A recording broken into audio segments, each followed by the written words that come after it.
Hey guys, it's Andrew from Cardinal Kia. In today's video, I'm going to show you how to use the rear seat occupant alert in the all-new 2022 Kia Carnival.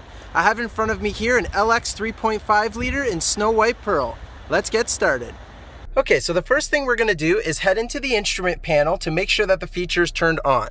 So I'm going to use the buttons on the right side of the steering wheel here. I'm going to head sideways into user settings, and I'm going to go down to convenience and make sure that rear occupant alert is checkmarked on. Now what that will do is this is the passive system, so there are no sensors in the rear. So when we go to turn off the vehicle, go back, vehicle is now off, I go to exit the vehicle, and it's going to ping on the instrument panel just to remind you to check your rear seats to make sure you didn't leave anything important back there. If you do not want it to remind you, I'm going to go ahead and turn the vehicle back on. And we will head back into the user settings, to convenience, and I'm going to uncheck it.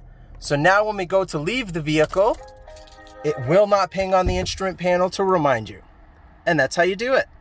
Thanks very much for watching, guys. Please make sure that you hit that like button and that you subscribe and select the notification bell so you stay up to date with all of our videos. Also, please go ahead and give us a follow on Twitter, Facebook, and Instagram. All of the links are in the description below. Thanks, guys.